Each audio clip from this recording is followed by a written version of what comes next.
बूढ़ा उल्लू और जंगल की सभा। समझदार लेकिन चुप उल्लू। एक बार की बात है, एक घने जंगल में जानवरों का एक बड़ा समुदाय रहता था। वहां हर जीव अपनी अपनी तरह से खुश था। इस जंगल में एक बूढ़ा उल्लू भी रहता था जिसका नाम था तख्तू बाबा। वह बहुत बूढ़ा हो चुका था। उसके पंख सफेद हो गए थे और आंखों के किनारे झुर्रियां पड़ चुकी थीं। लेकिन उसकी सबसे बड़ी ताकत थी उसका अनुभव और गहरी समझ। तख्तू बाबा बहुत कम बोलते थे। वह दिन भर एक ऊंचे बरगद के पेड़ पर बैठे रहते और चुपचाप सबको देखते रहते। जंगल के कुछ युवा जानवर कहते, बाबा बूढ़े हो गए हैं, वो क्या नया बता सकते हैं। जबकि कुछ बड़े और समझदार जानवर अब भी उनकी बहुत इज्जत करते थे। एक दिन जंगल में अफरा तफरी मच गई। पास के पहाड़ों से इंसान जंगल की ओर बढ़ रहे थे। उन्होंने पेड़ काटने शुरू कर दिए और शिकारियों ने कुछ जानवरों को पकड़ भी लिया। जानवर घबरा गए। जंगल में एक आपात सभा बुलाई गई। सभी जानवर इकट्ठा हुए, शेर, हाथी, हिरण, बंदर और पक्षी भी। पर सवाल था, क्या किया जाए। ज्यादातर युवा जानवर आपस में लड़ने लगे। कोई कहता, इंसानों से भिड़ जाओ। कोई कहता, यहां से भाग चलो। तभी शेर राजा ने कहा, हम सब परेशान हैं, लेकिन कोई ठोस योजना नहीं बना पा रहा। हमें किसी अनुभवी की सलाह चाहिए। किसी ने धीरे से तख्तू बाबा का नाम लिया। कई जानवरों ने नाक भौं चढ़ाई। अब वो क्या कर लेंगे। लेकिन जब हालात बिगड़ते गए तब सबकी नजर उस ऊंचे बरगद की ओर उठी जहां तख्तू बाबा शांति से बैठे थे। क्या तख्तू बाबा जंगल को बचा पाएंगे? क्या उनका अनुभव किसी काम आएगा? बुद्धिमत्ता की पुकार। जब हालात हाथ से निकलते दिखे और जानवरों में डर बढ़ता गया, तब जंगल के सबसे पुराने हाथी बद्री दादा ने ऊंची आवाज में कहा, अब समय आ गया है कि हम तख्तू बाबा की बात सुने। उम्र भले ही ज्यादा हो, लेकिन उनका अनुभव हम सबसे बड़ा है। सबकी नजरें बरगद के पेड़ की ओर उठी। वहां तख्तू बाबा अब भी आंखें बंद किए ध्यान में लीन थे।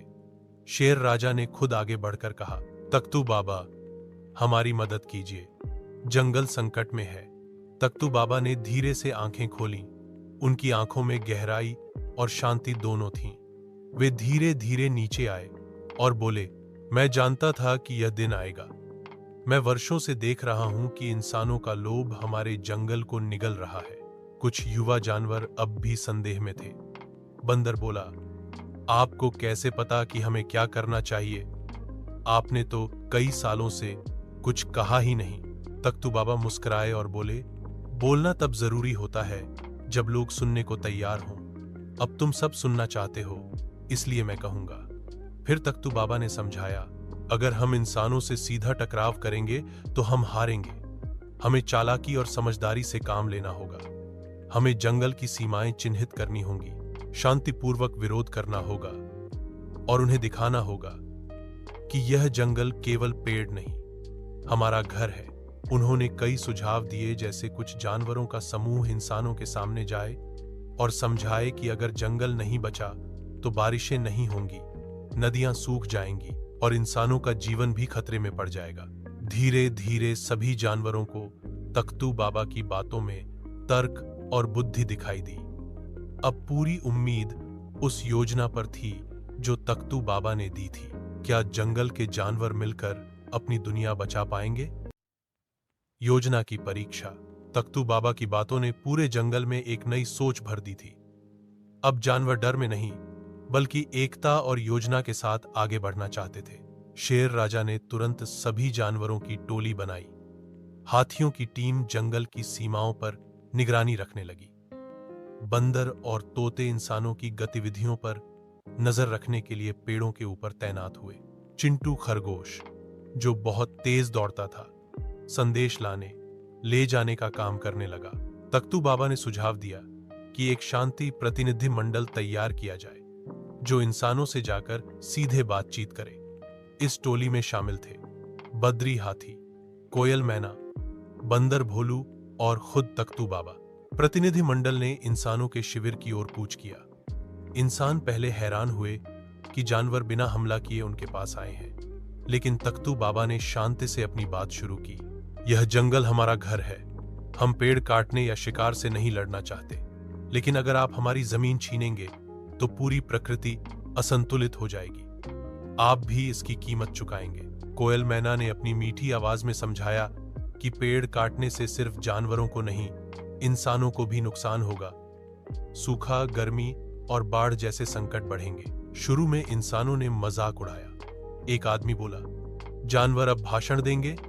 लेकिन तख्तू बाबा ने शांति से कहा, हमारे पास हथियार नहीं पर बुद्धि है, और जब प्रकृति का संतुलन बिगड़ता है तो सबसे पहले इंसान ही रोता है। इंसानों में से कुछ युवा सोच में पड़ गए। वे जंगल की खूबसूरती को देख रहे थे और सोच रहे थे, क्या हम सच में सही कर रहे हैं? जंगल की योजना अब असली मोड़ पर थी। क्या इंसान बदलेंगे? क्या तख्तू बाबा की शांति नीति रंग लाएगी? अनुभव की जीत। जैसे ही तख्तू बाबा और उसकी टोली ने अपनी बात पूरी की, इंसानों के बीच फुसफुसाहट शुरू हो गई। कुछ बड़े अधिकारी अब भी अड्डे हुए थे, लेकिन युवाओं में बदलाव की लहर उठने लगी थी। एक युवा पर्यावरणविद इंसान, जिसका नाम था अमन, आगे आया और बोला, हम यहां पेड़ काटने नहीं, एक सड़क परियोजना के लिए सर्वे करने आए थे। हमें नहीं पता था कि इससे इतने जीवों का जीवन प्रभावित होगा। तख्तू बाबा ने सिर हिलाते हुए कहा, सड़कें जरूरी हैं, लेकिन क्या जीवन से ज्यादा जरूरी कुछ हो सकता है? जंगल बचेगा तो जीवन बचेगा, तुम्हारा भी और हमारा भी। अमन ने तख्तू बाबा से वादा किया कि वह सरकार से बात करेगा और इस सड़क को जंगल से बचाकर घुमावदार मार्ग से ले जाने का प्रस्ताव रखेगा। साथ ही यह भी वादा किया कि पेड़ काटने की योजना रोक दी जाएगी और जंगल को संरक्षित क्षेत्र घोषित करने की सिफारिश की जाएगी। इस खबर से पूरे जंगल में खुशी की लहर दौड़ गई।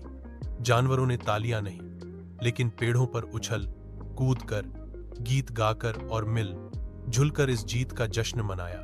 युवा जानवर जो पहले तख्तू बाबा की चुप्पी का मजाक उड़ाते थे, अब उनके पैरों के पास आकर बोले, हमें माफ कर दो बाबा, हमने आपके अनुभव की कद्र नहीं की।